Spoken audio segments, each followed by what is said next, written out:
Bismillahirrahmanirrahim. Assalamualaikum warahmatullahi wabarakatuh.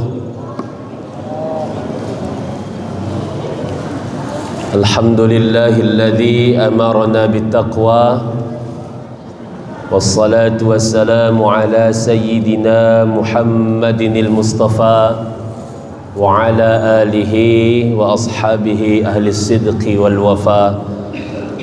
Amma ba'd. Faqala Allah Ta'ala fi kitabihil karim, a'udzu billahi minasy syaithanir rajim. Bismillahirrahmanirrahim.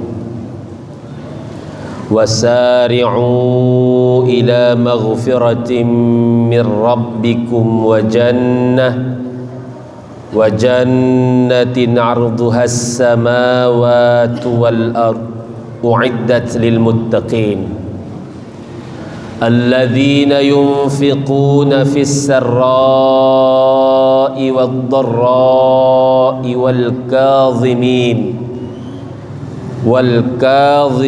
al-ghayz wal 'afina 'anil nas wallahu yuhibbul muhsinin.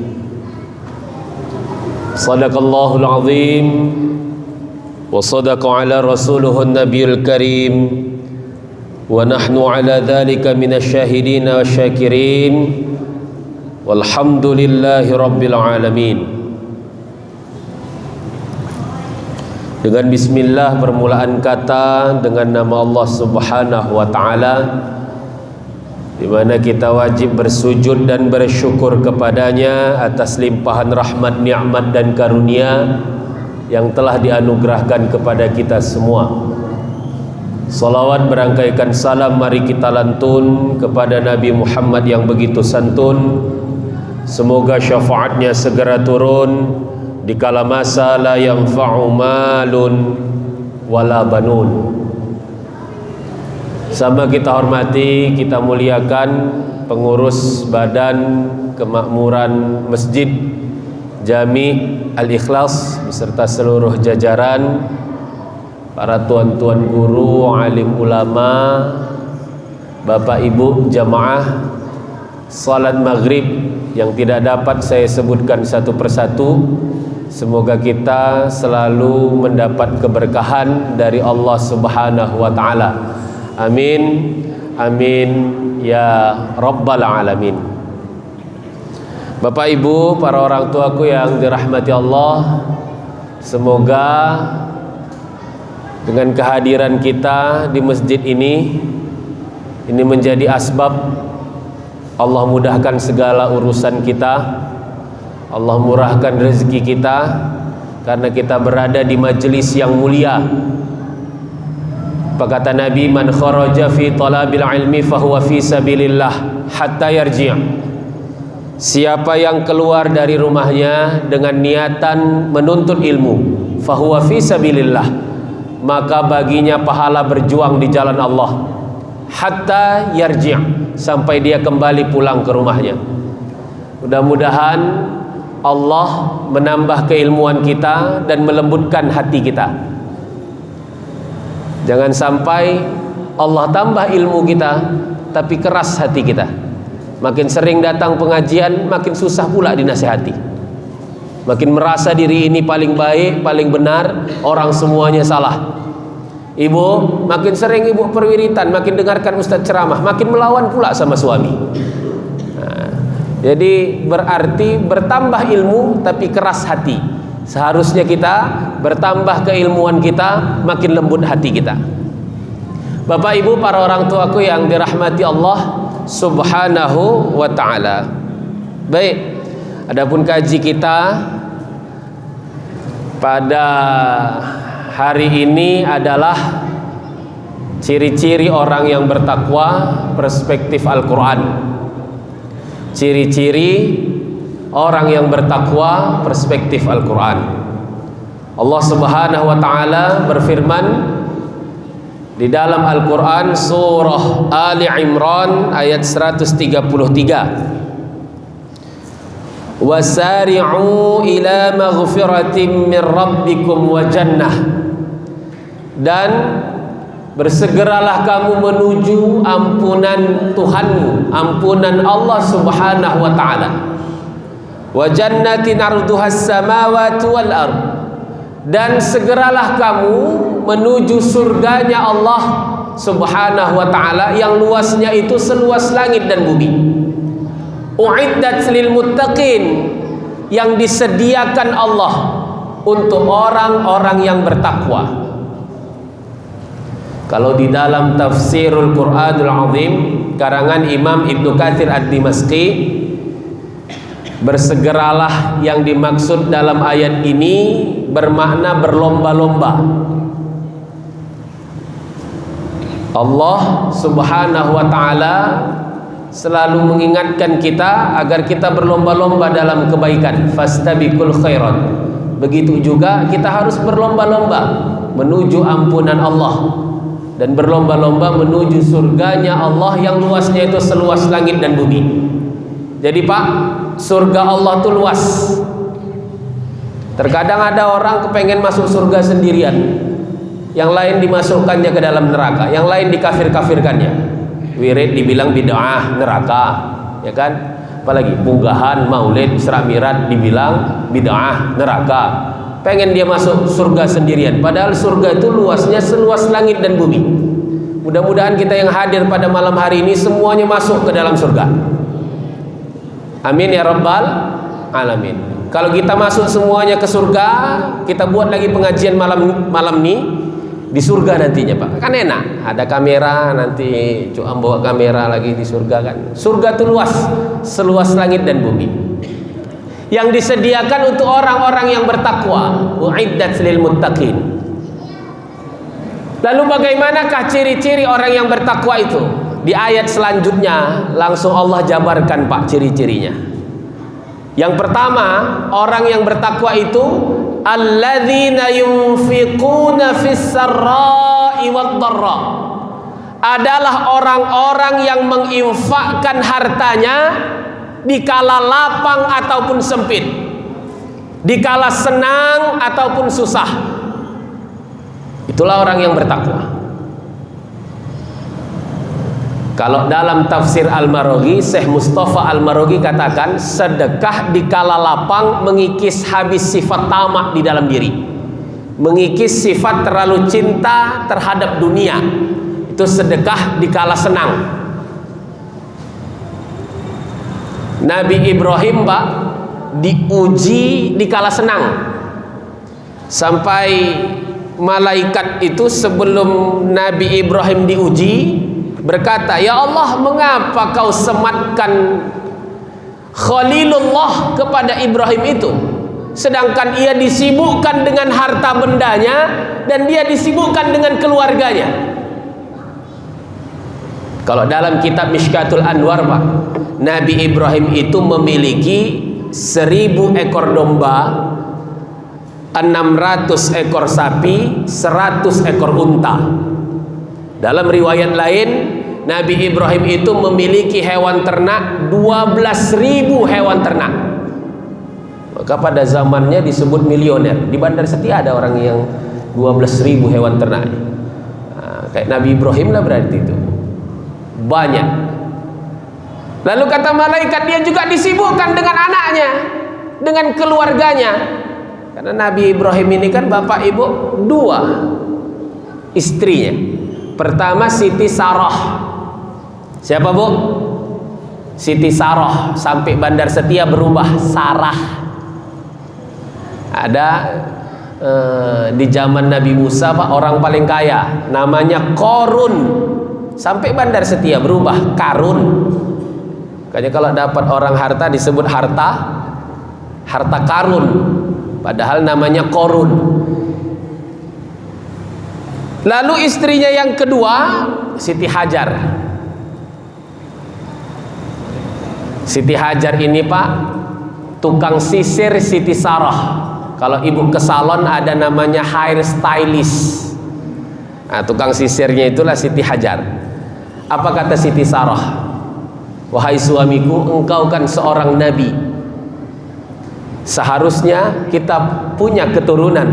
Kalau kita meninggal nantinya, siapa yang akan melanjutkan perjuangan ini? Nah, jadi nikahilah budakku Siti Hajar ini. Tak lama menikah, lahirlah Ismail.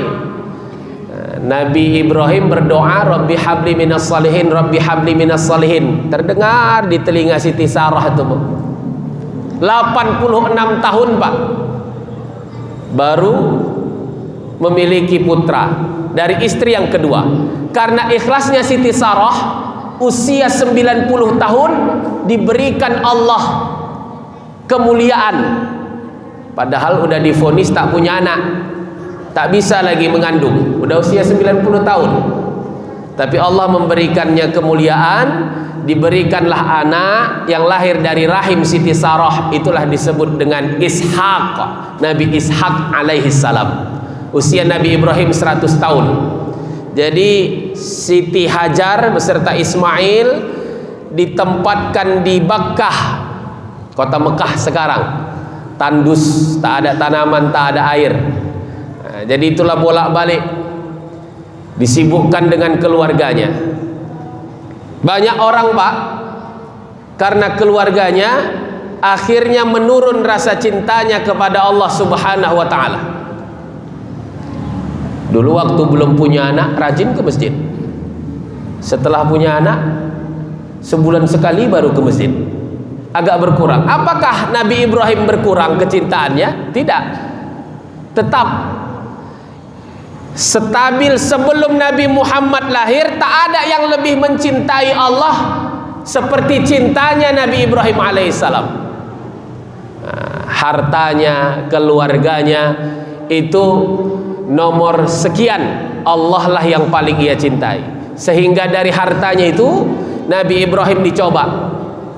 Ada malaikat mencobanya, wahai Ibrahim, milik siapalah hewan ternak sebanyak ini? Apa kata Nabi Ibrahim? Hewan ternak ini kepunyaan Allah, namun kini masih milikku. Kalau Allah pinta, ku serahkan semuanya. Jangankan cuma hewan ternak, kalau Allah meminta anak kesayanganku, maka akan aku serahkan juga. Nah, itulah yang menjadi ujian. Jadi kalau misalnya lah Nabi Ibrahim 86 tahun baru punya anak, berarti berapa tahun? Kalau misalnya lah menikah 26 tahun, Bu, menikah 26 tahun, 86 tahun baru punya anak, berarti berapa tahun nunggu?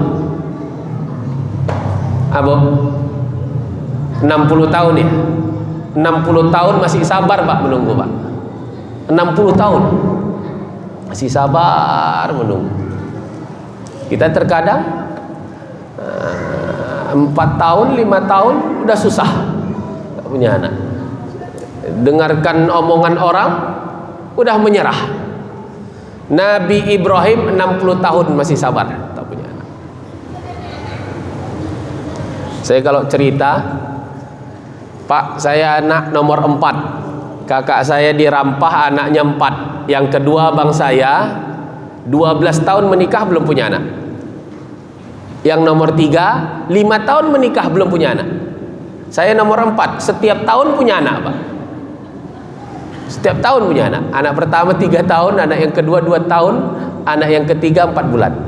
Apa cerita sama abang saya? Ada pelajaran yang saya petik dari beliau. Saya tanya kemarin lebaran, Bang, pernah abang berobat? Berikhtiar? Apa kata beliau? Capek lah tuh, kalau dibilang berobat kemana-mana udah berobat. Kata orang makan toge, abang makan. Dari nenek yang tukang toge masih hidup sampai meninggal nenek yang tukang toge itu, tak juga ada. Kata orang sana, pergi di bekuso, pergi sana di berobat, pergi. Apa kata beliau terakhir? Jadi sekarang abang tuh tak peduli lagi apa bilang orang, jalan aja. Istilah kita kalau orang Bandar Setia ini Pak, bolos. Apa yang dibilang orang gak usah dengarkan, karena susah kita kalau mendengarkan cakap orang. Betul Bu? Susah kita kalau mendengarkan cakap orang. Cepat kali awak nikah dibilang kegatelan, lama kali nikah dibilang tak laku. Cepat kali punya anak dibilang kejadian, lama kali punya anak dibilang kurang pengalaman. Banyak kali awak punya anak dibilang kurang kerjaan. Jadi ada aja salahnya, tak pernah betul kita di mata orang. Jadi jalani saja. Itulah yang dikorbankan Nabi Ibrahim. Jadi Nabi Ibrahim itu sedekah atau pengorbanannya adalah dilakukan di kala senang, di kala lapang. Kita alhamdulillah Pak, tak disuruh Allah kita menyembelih anak kita, karena Allah tahu kita tak akan sanggup. Jangankan menyembelih anak kita, mengorbankan uang kita 2 juta berapa coba? 2.100.000 untuk membeli hewan kurban kita masih berpikir, apalagi mau mengorbankan nyawa anak kita. Mengorbankan harta kita 2,5% untuk dizakatkan, kita masih keberatan. Mengorbankan waktu kita sebentar saja menahan lapar, puasa, kita masih tak mau. Menunda waktu kita sejenak untuk sholat 5 waktu, berdiri sholat di masjid, kita masih enggan. Apalagi mau mengorbankan nyawa anak kita. Wah, kayaknya tak mungkin lah Pak. Maka ibu sedekah di kala lapang. Baru yang kedua, sedekah di kala sempit. Sedekah di kala sempit, di kala susah itu adalah tantangan. Karena biasanya kalau orang susah itu cenderung meminta daripada memberi. Orang yang susah kan cenderung meminta Pak, daripada memberi. Tapi kalau dia susah, dia dalam keadaan sempit, dia masih bisa menolong orang, masih bisa dia bersedekah. Itulah ciri-ciri orang yang bertakwa itu Pak. Nabi tinggal 3 butir kurma di rumahnya. Kedatangan tamu, ditanya kepada Aisyah, "Ya Aisyah, apa yang ada di belakang?" "Tinggal 3 butir kurma ya Rasulullah." Berikan 2 butir kepada tamu kita. Pulang tamu tuh tak lama makan, ditanya Nabi, "Aisyah, apa makanan kita malam nih?" "Tinggal sebutir kurma ya Rasulullah." "Kalau begitu berikan kepadaku." Diambil Rasul kurmanya tadi Bu, diemut sama Rasul.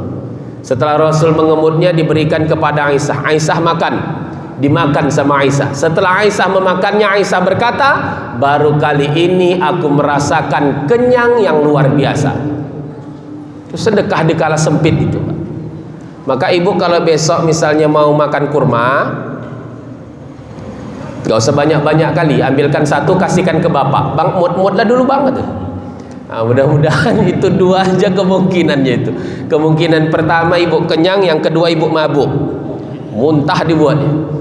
Jadi sedekah di kala sempit. Ada orang Pak, ketika dia susah tak mau didatangi rumahnya. "Assalamualaikum." "Waalaikumsalam." "Di mana kakak?" "Di rumah." "Apa cerita tuh Dek?" "Kami mau datanglah ke rumah, mau silaturahim," katanya.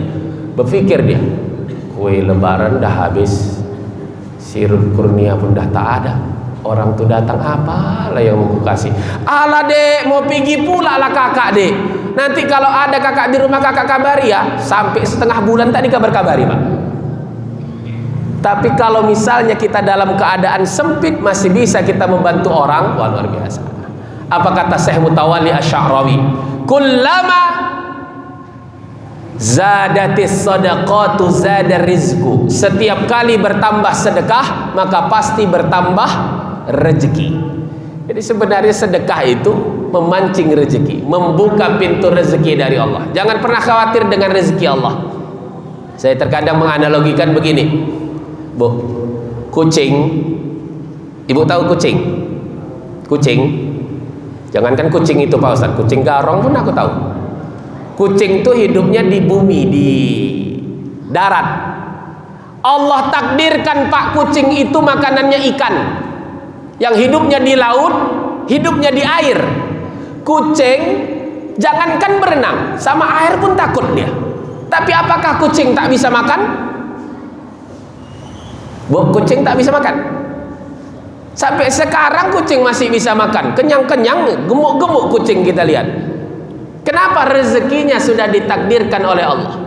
Walaupun yang dimakan oleh kucing itu qalil, sedikit, dari ikan itu hanya kepala dan tulangnya. Walaupun terkadang ada orang Pak, udah itu bagian kucing, masih diisap-isapnya juga kepala ikan tuh. Padahal udah bagian kucing itu masih diisap-isapnya, itu padahal rezeki kucing. Bu, kalau inilah pemahaman kita, rezeki itu sudah ditentukan Allah kadarnya, tak akan ada lagi sesama jualan kue tak cakapan, karena rezekinya sudah diatur oleh Allah Subhanahu wa ta'ala. Tak akan ada lagi sama-sama jualan kedai sampah tapi tak tegur-teguran. Kenapa? Rezekinya sudah diatur dan ditetapkan oleh Allah Subhanahu wa ta'ala. Tak akan ada lagi sesama guru iri-irian, karena rezekinya memang sudah ditentukan oleh Allah Subhanahu wa ta'ala. Saya kemarin ceramah, ada pula orang yang bilang, Pak, tapi Ustadz saya lihat ada juga sesama Ustadz tak cakapan katanya. Ya mak, ya pula. Jadi rezeki itu sudah diatur oleh Allah Subhanahu wa ta'ala. Jadi tak perlu kita khawatir. Makanya kalau terkait dengan rezeki, kunci kebahagiaan itu dua aja. Kalau tak syukur, sabar. Syukur, sabar. Misalnya rezeki suami ibu 1 bulan 10 juta, syukur. Kalau misalnya rezeki suami awak 1 bulan 600.000, itulah sama uang token, sabar. Kalau tak syukur, sabar. Punya suami rajin ke masjid, ngomongnya lembut, syukur. Punya suami ngamuk aja kerjanya, sabar. Punya tetangga asal beli sesuatu selalu diantarkan ke rumah, syukur. Punya tetangga muncungnya lancip kali, sabar. Kalau tak syukur, sabar. Dah itu aja. Punya anak bisa diatur, syukur. Punya anak, waduh, hajab awak dibikinnya, Pak, sabar. Syukur, sabar. Baik. Yang kedua, ciri orang yang bertakwa yang kedua adalah wal kaziminal ghaiz, adalah orang yang mampu menahan amarahnya, sanggup menahan amarah. Karena menahan amarah ini berat. Wal kaziminal ghaiz itu kalau diumpamakan oleh para ahli tafsir, misalnya gelas diisi air, wal kaziminal ghaiz itu yang dimaksud, Pak, tutup gelasnya. Jadi kalau ditutup tak ada yang keluar air tuh sedikit pun. Begitulah juga amarah. Maka Nabi mengisyaratkan kepada kita, kalau kau marah berdiri, duduk. Kalau tak reda juga, apa Bu? Telentang, berbaring. Berbaring. Kalau tak reda juga, berduduk. Karena marah asalnya dari setan, setan berasal dari api, padamkan dia dengan air, tahan amarah. Saya teringat dengan Dr. Aid Al-Qarni. Beliau menulis buku yang berjudul La Taghdab, jangan marah. Sebelumnya beliau menulis buku yang berjudul La Tahzan. Apa artinya, Bu? Jangan bersedih. Setelah itu beliau menulis buku La Taghdab, jangan marah. Dari buku itu beliau mengambil sebuah kisah nyata, Pak. Kisah nyata satu keluarga yang suami dan istrinya itu bekerja pergi pagi pulang sore, memiliki satu putri usianya 6 tahun, mau masuk sekolah. Jadi putrinya ini sehari-hari di rumah dengan asisten rumah tangganya, namanya Narti. Anaknya tadi namanya Ita.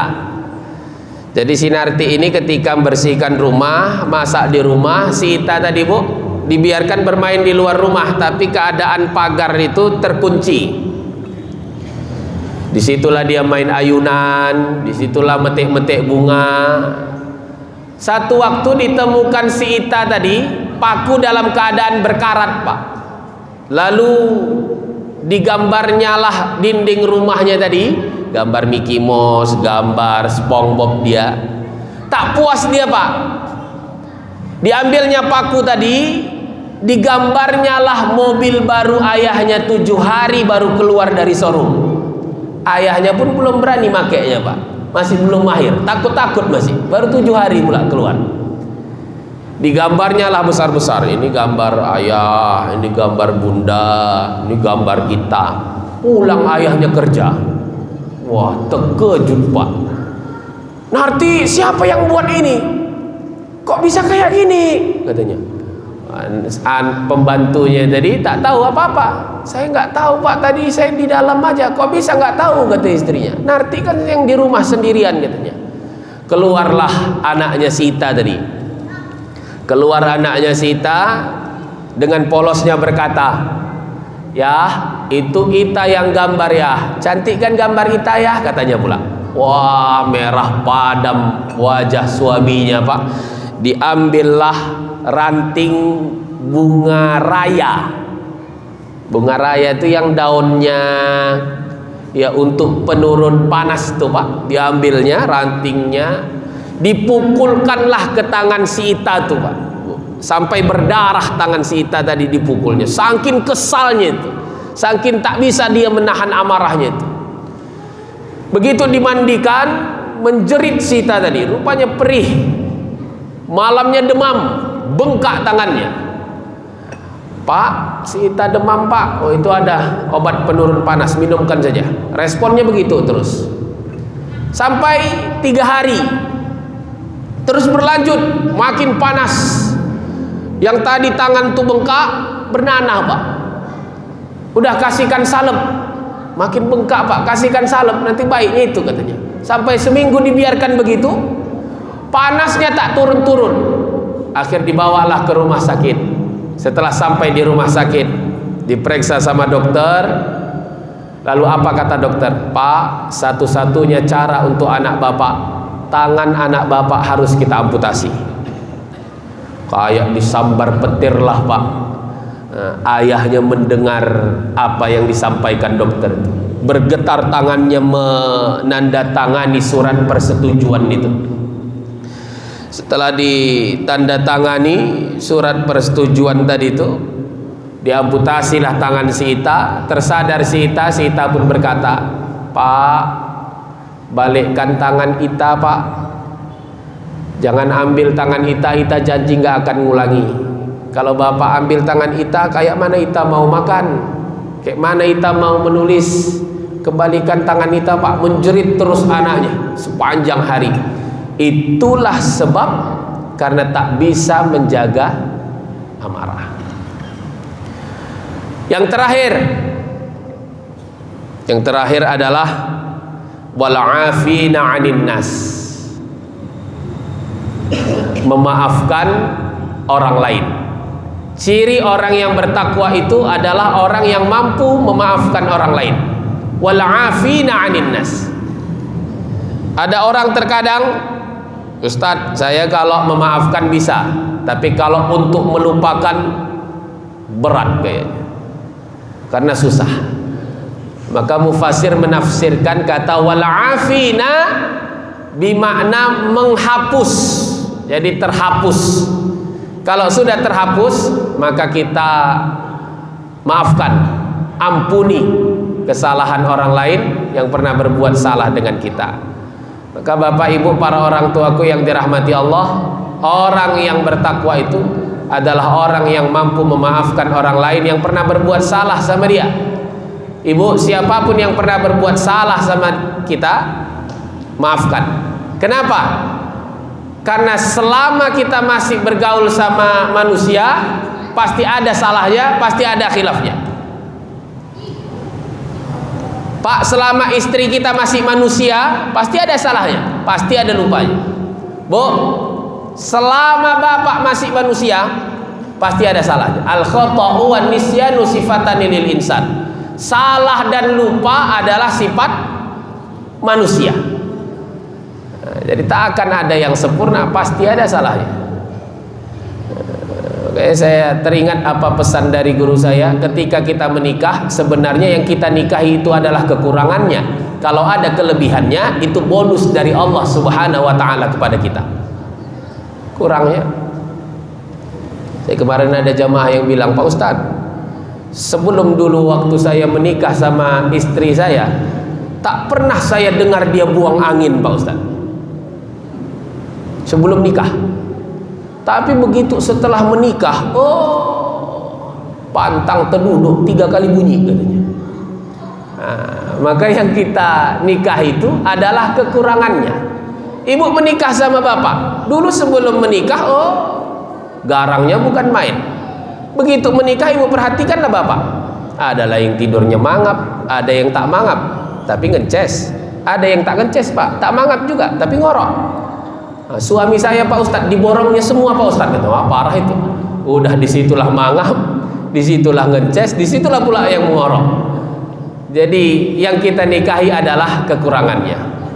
Terakhir, saya teringat Pak, ada jamaah yang bertanya, Ustadz, kayak manalah pandangan Ustadz terkait rumah tangga Ria Ricis sama Tengkurian itu katanya. Hah? Ria Ricis sama Tengkurian, kenapa rupanya Bu? Iyalah Pak Ustadz, si Tengkurian tuh suaminya dia membela mamanya, si Ria Ricis tak terima katanya pula. Jadi gimana caranya menyatukan mertua sama menantu tuh Pak Ustadz katanya pula.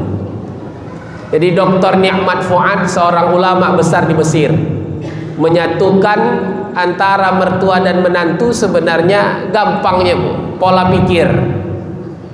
Setiap mertua harus menganggap menantunya sebagai anak kandungnya, dan setiap menantu harus menganggap mertuanya sebagai ibu kandungnya. Jangankan orang lain, anak yang keluar dari rahim ibu terkadang tak sejalan. Anak yang keluar dari rahim ibu terkadang pun cekcok, terkadang pun bermasalah, apalagi orang lain. Tapi namanya anak kita, kita berpikir dia adalah anak kandung kita. Pagi berantam, sore sama-sama cari-carian uban di teras rumah. Kenapa? Karena memaafkan itu. Kayak manapun pedasnya omongan mamaku, itulah mamaku. Kayak manapun tingkahnya anakku, itulah anakku. Maka sebenarnya setiap menantu berpikir mertuanya itu adalah orang tua kandungnya. Beres Bu. Ini kadang ada menantu yang bilang mama mertuanya itu sampai mak lampir. Pening kali aku akak. Kenapa kau pening? Nanti malam mak lampir mau datang ke rumahku. Wah, siapa mak lampir tuh? Ya mama mertuaku lah, siapa lagi katanya pula.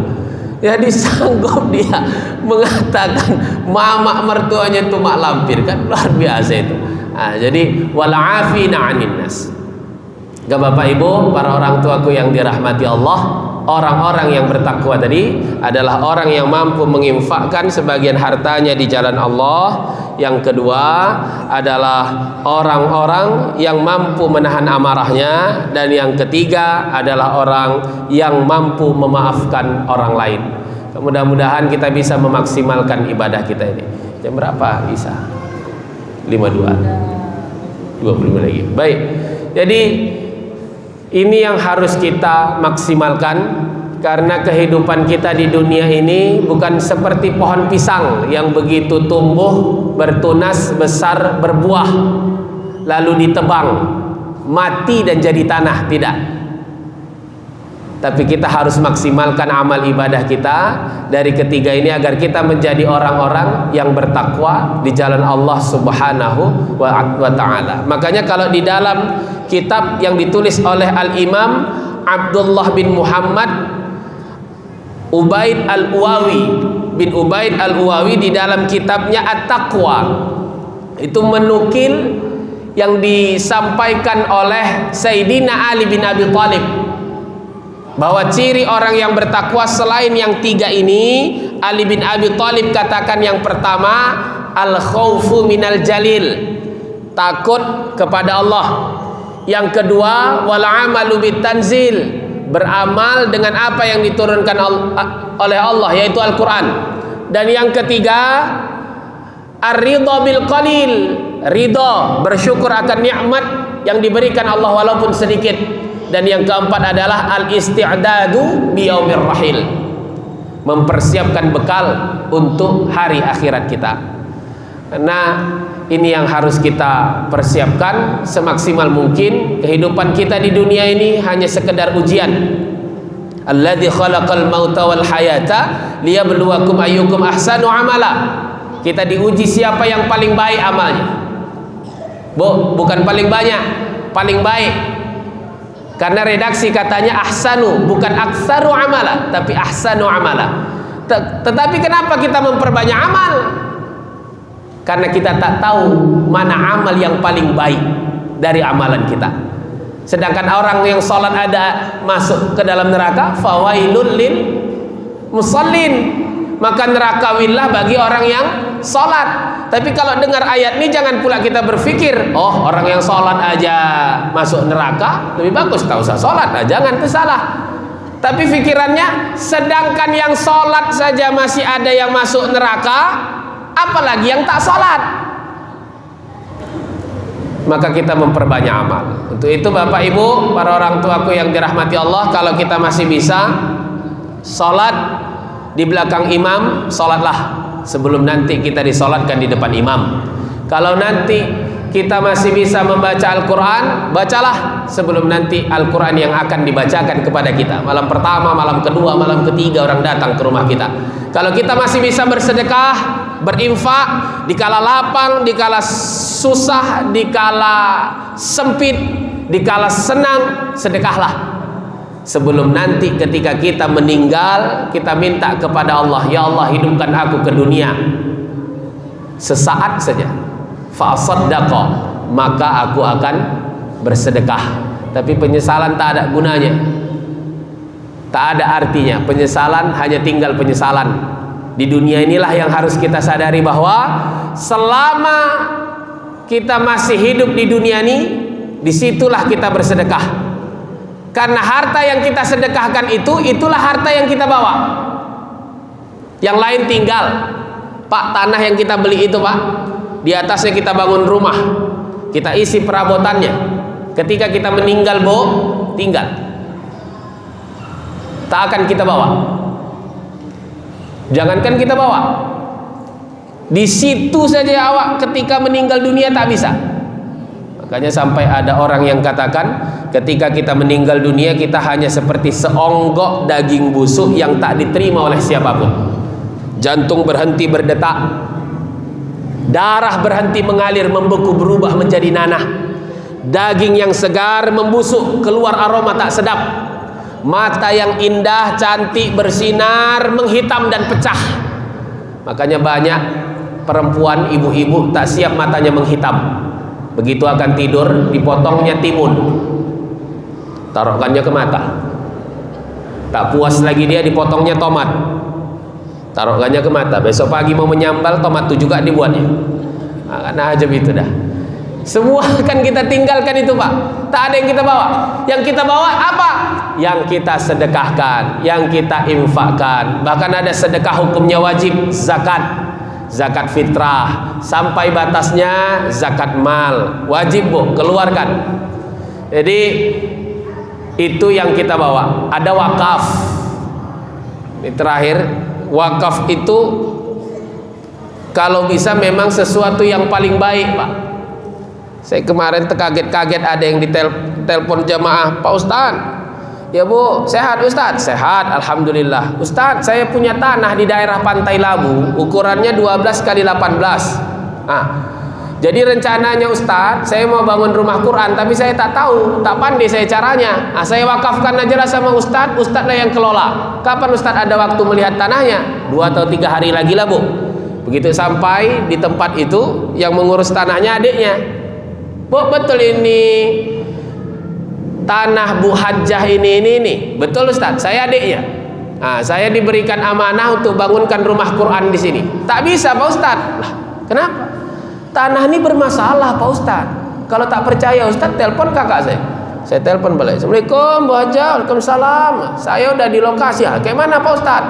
Jumpa sama adik ibu bilang tanahnya bermasalah. Kayak mananya ini Bu? Iya Ustaz, karena bermasalah lah maka saya wakafkan katanya. Daripada begaduh kami Pak Ustaz, katanya pula. Wah, ajab lah itu. Makanya yang kalau kita sedekahkan, infakkan, wakafkan, haruslah yang benar-benar baik. Bu, mohon maaf, Ibu kalau sedekah harus yang terbaik. Jangan kita udah tak senang sama makan tuh, tak selera kita sama makanan tuh, itu yang kita kasih orang. Kita aja nggak selera, kita pula kasihkan ke orang. Ibu baju yang ibu pakai tak suka lagi ibu makainya, itulah yang awak kasih orang. Awak aja pun tak suruh makainya. Masa itu pula yang awak kasihkan ke orang? Jadi kalau kita sedekahkan, infakkan, nah, itulah yang kita bawa kelak nantinya. Jadi Bapak Ibu, para orang tuaku yang dirahmati Allah Subhanahu wa taala, itulah yang kita tebar. Yang kita tebar adalah kebaikan, dan itulah yang kita bawa. Orang yang paling menyesal ketika dia diberikan harta oleh Allah Subhanahu wa taala tapi dia keterbatasan dalam beribadah. Padahal kalau orang banyak hartanya, Pak, semakin mudah beribadah. Haji gampang, umroh mudah, zakat sedekah gampang. Ada orang kaya tapi susah dalam beribadah, kan kawan? Ustaz, saya punya kawan kaya kali. Wah, banyak pabrik kelapa sawitnya, sana luas sawitnya, sana perumahannya ada. Pernah dia bangun masjid, Pak? Tak pernah, Ustaz. Pernah dibangunnya atau dibantunya pondok pesantren? Tak pernah, Ustaz. Ya. Jadi begitu banyak hartanya, kemana dia tebar? Apa yang dia tebar? Bini, Pak Ustaz. Sana ada bininya, sana ada bininya, sana ada bininya. Begitu banyak bininya, apa tak ada anaknya yang bisa mendoakannya kelak nantinya, atau kuliah di bagian agama yang istilahnya bisa membantunya di akhirat? Tak ada, Ustaz. Model potongan anak-anaknya itu 2. Kalau nggak bandit, bandot. Nah, itulah hajab lah itu dah. Banyak hartanya, tak ada yang dia tebar di dunia ini yang bisa membantunya kelak di akhirat. Mudah-mudahan kita menjadi orang yang beruntung, orang yang bertakwa, sehingga kita mendapat ampunan Allah Subhanahu wa taala, wa jannatin 'arduhas samawati wal ard, dan kita bisa masuk ke dalam surganya Allah yang luasnya itu seluas langit dan bumi. Amin. Amin ya rabbal alamin. Terima kasih atas segala perhatian, mohon maaf atas segala kekurangan. Billahi taufiq wal hidayah. Assalamualaikum warahmatullahi wabarakatuh.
Di dalam kitab Nasaihul Ibad yang ditulis oleh Al-Imam Nawawi Al-Battani, beliau mengutip perkataan dari Umar bin Khattab, "Izzud dunya bil mal wa izzul akhirah bis salihil a'mal."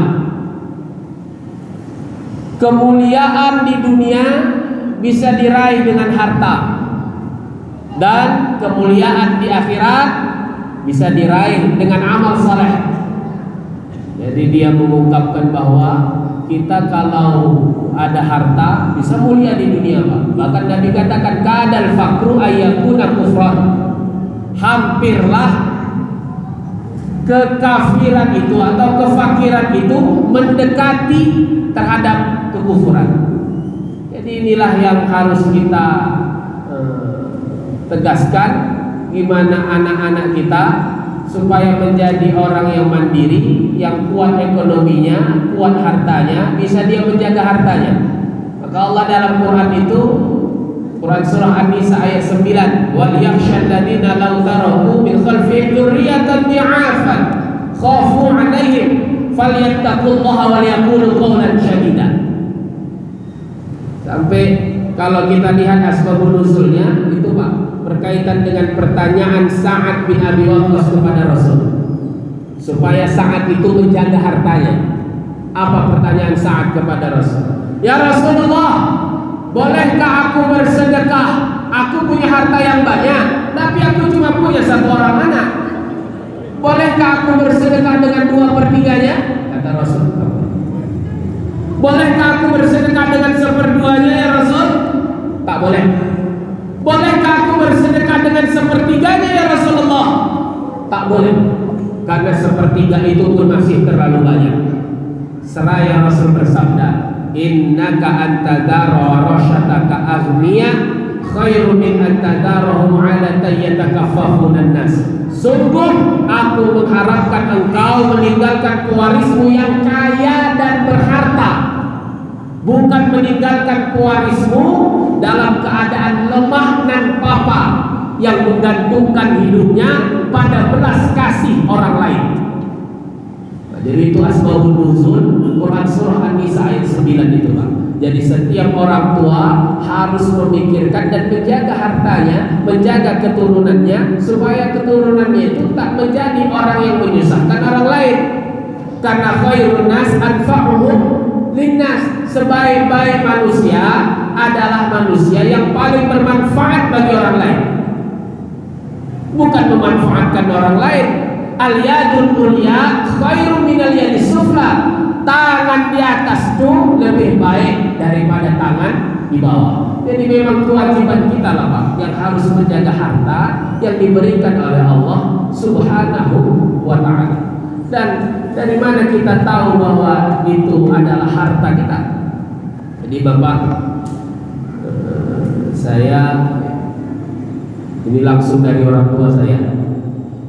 Beliau katakan, Bu, tuh cari dulu rumah Ustadz ini, atau kalau meninggal Ustadz itu daerah Tepung rumahnya. Ikhlas kali, luar biasa Ustadz. Beliau tuh prinsipnya, kalau itu adalah rezeki kita, siapapun yang mengambilnya pasti tak akan bisa. Tapi kalau mudah tak rezeki kita, jangankan yang di tangan, Pak, yang di mulut pun bisa tercampak. Ibu makan bonbon, ya kan, udah masuk ke mulut, bisa tercampak bonbonnya. Tapi kalau dia tak rezeki kita, begitulah. Tapi kalau masih rezeki kita, tak ada yang bisa mengambilnya. Jadi beliau tuh ikhlas. Mungkin sudah meninggal dunia, pernah ceramah ke Perbaungan, diundang masjid kami sana, Pak. Lalu datang panitia bilang, beliau naik becak. Apa kata panitia? Ustaz, ini untuk ongkos becak Pak Ustaz biasa. Begitu sampai dia di Tepung, asli amplopnya itu semua dikasihkan sama tukang becak. Nah inilah sama banyak kali Ustaz. Apa kata panitia? Kata Ustaz itu, Ustaz untuk ongkos becak Ustaz, nah inilah rezeki kau. Diserahkan semuanya. Nah itu ikhlasnya. Jadi pernah beliau mengajar ke Perbaungan, tak lagi naik becak, tapi naik kereta Astrea Grand warna hitam hijau keretanya. Sekarang agak jarang itu dapat. Naik Astrea Grand. Jadi selesai mengajar di Perbaungan, mengajar kitab kuning. Salah satu muridnya adalah orang tua saya. Begitu mengajar, pulang tengah malam, sampai di jalan dirampok. Parang udah di leher. Apa kata dia? Apa mau kalian? Serahkan kereta Bapak. Oh, kalau ini anak kunci, ambil bawa. Berarti sampai sini rezekiku, selebihnya rezeki kalian lagi. Di engkol-engkol, lu keringat perampok tuh engkolnya tak hidup. Kenapa? Tak hidup. Sini ku engkolkan. Di engkolkan hidup. Di bawah 5 meter mati, Pak. Setelah mati ditanyanya lagi, dekatinya lagi. Kenapa? Mati, Pak. Sini ku engkolkan lagi. 10 meter udah hidup, mati lagi. Akhirnya berlarilah perampok tadi, Pak. Ini bukan orang sembarangan ini. Apa prinsip beliau? Kalau masih rezeki kita, siapapun tak akan bisa mengambilnya. Tapi kalau dah tak rezeki kita, Pak, jangankan yang di tangan awak, yang di mulut awak bisa tercampak. Jadi itulah rezeki yang dijalankan. Mudah-mudahan kita bisa mendapatkan rezeki yang terbaik. Itu adalah wa yarzuqhu min haitsu la yahtasib. Rezeki yang tidak kita sangka-sangka. Tiba-tiba tahu-tahu datang, drop banyak. Misalnya tiba-tiba bapak pulang dari sini, diserempet kicap Innova. Apa kata ibunya kicap Innova? Allah, Pak Haji, minta izin aku Pak Haji, katanya. Saya belum haji Pak. Oh kalau gitu tahun depan Bapak saya berangkatkan haji, kan lumayan. Nah, itulah wa yarzuqu min haitsu la yahtasib. Maka mudah-mudahan kita keluar nanti dari sini, kalau ibu mau nyebrang, hati-hati maksudnya. Jangan sampai diserempet, bukan naik haji, takutnya naik ambulan kan gitu. Baik, terima kasih. Na'udzubillahi minasyaitonir rajim. Bismillahirrahmanirrahim. Alhamdulillahirabbil alamin wahdahu wassalatu wassalamu ala asyrafil anbiya'i wal mursalin wa ala alihi wa sahbihi ajma'in. Allahumma shalli ala sayyidina Muhammad wa ala ali sayyidina wa maulana Muhammad. Allahumma arinal haqqa haqqan warzuqna ittiba'ah wa arinal batila batilan warzuqna ijtinabah. Rabbana zidna 'ilma warzuqna fahma wa 'amalan shalihan. Rabbana atina fid dunya hasanah wa fil akhirati hasanah wa qina 'adzabannar. Sallallahu alaihi wasallam alaihi walhamdulillahi rabbil alamin. Taqabbalallahu minkum.